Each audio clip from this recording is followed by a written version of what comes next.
I want to talk a bit about cross-country skiing. I'm having major flashbacks, but there's a lot that went on in my life that there's no way I could put it all in my autobiography.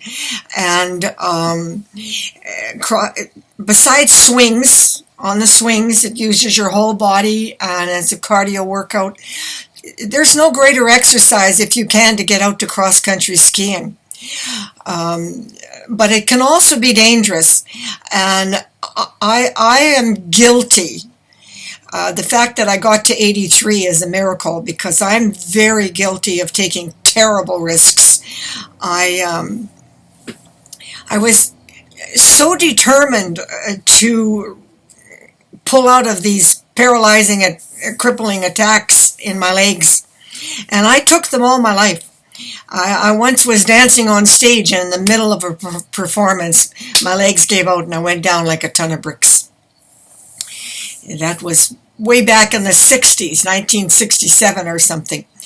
But I would go out in blizzards. I would drive from Toronto for an hour and a half, facing possible freezing rain. Not proud of that, but I was so determined.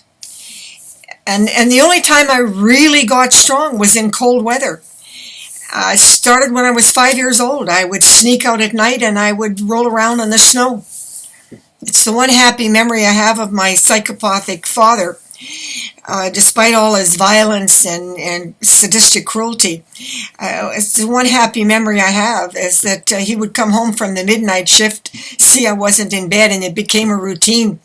He'd say, "Okay, Trudy, come on in, we'll have ice cream." And we would sit there at midnight and have ice cream together. And that went from the time I was 5 years old right through to I was a teenager. It was the one thing that we shared. He had migraines and pain, and the cold brought down the pain. But getting back to skiing, I skied wilderness all alone. 1989, I stopped in a coffee shop in Chelmsford for a coffee. And back in those days, my bladder wasn't like it is today. I could have a cup of coffee and I could go for 2-3 hours without having to go to the bathroom. Now I can't last 10 minutes. But and the OPP police happened to be there, and everybody got to know me. I'm in a gas mask, and said, "Trudy, don't head out to Windy Lake. Mountain lions and cougars have been spotted." And I didn't say anything, but I didn't believe them. And I got in my little 75 Malibu and off I went.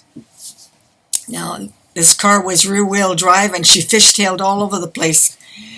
But it only cost me $500 and I didn't have much money, and I could go out to Windy Lake and ski for nothing. So off I went. Well, sure enough, I'm out there, and a mountain lion, mother with 2 cubs, crossed my path. I froze, she froze, the babies froze, and what seemed like an eternity, I didn't move a muscle, because I thought if I let her know I'm not a threat, she'll move on. And eventually she did. She went bouncing off in another direction. And in a state of frozen terror, I can't even explain what I was in, but I just, like a robot, automatically slowly got to my car, got in the car, forgot about skiing, drove all the way back to Chelmsford, went into the coffee shop, and I'm in this state of some kind of panic terror. I can't even describe what it was. And when I'm like that, I just do what I got to do, and I can't speak, I can't really function. And I said, "Cough, cough, cough," and she said, "Coffee," and I went, And then I burst into tears. I put my head down and I just sobbed. My nerves just gave way. And the same cops happened to come in and they said, "What's wrong with Trudi?" And she said, "Oh, no, she can't talk." And I went, and finally I said, "Mountain lion, me, cross pat mountain lion." And they said, "Oh my God, Trudi, we warned you." I said, "I know, but I didn't believe you. I grew up here and I never saw any mountain lions." And they explained to me that the laws had changed back in my childhood, and people were hunting and killing our wildlife, lynx and cougars and bears and you name it. But laws came in and now we have lots of wildlife.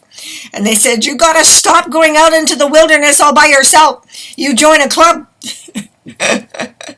And shortly after that, anyway, the premier rescued me from abuse and helped me move to Wasaga Beach. And I stopped doing stuff like that. But I was in Toronto and I would drive in blizzards an hour and a half heading north to ski for an hour and then back.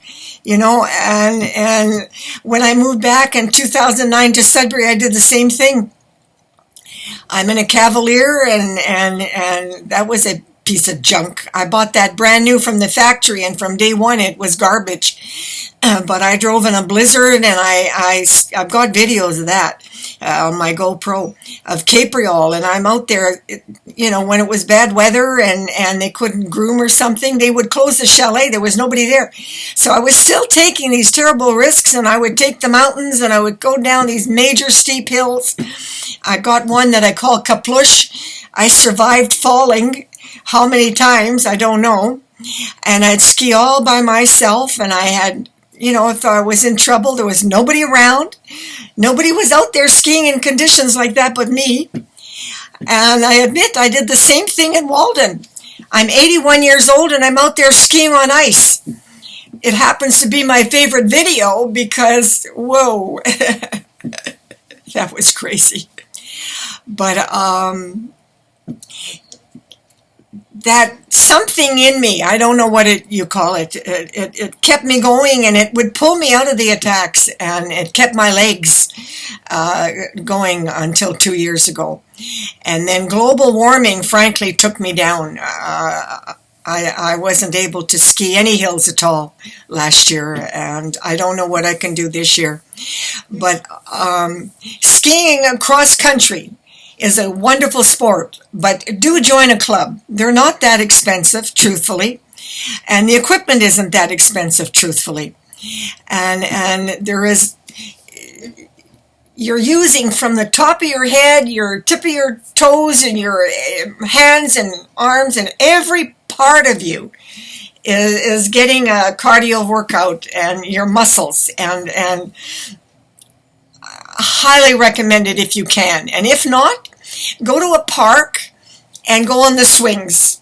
Since childhood, when I was in Collingwood, every day I went on the swings, and Wasaga Beach. My neighbor made swings for me in my backyard at the shack, and that kept me going. When I was well enough, I danced, and I would dance for 3 hours nonstop. And shortly before the pandemic, I had to give up the dancing because people were giving me viruses, and my immune system can't tolerate a simple cold virus turns to lung infection.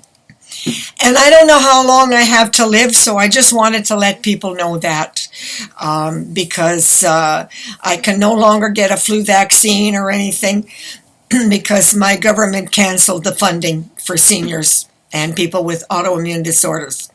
So yeah, welcome to Canada. This is not the democracy everybody thinks we are, but I have to say, so far, Canadians aren't as crazy as that cult worshipping Trump, because they're insane. They really are insane, and they're destroying democracy. I mean, they always had issues. They're highly racist, and been such a fight for civil rights and rights for women. and they've gone right back to where they were in the 50s. It's really bad. So anyway, I just wanted to let somebody know out there that no matter how sick you are, get outside in clean, fresh air, into a park, climb a hill, get on swings, and cross-country ski if you can.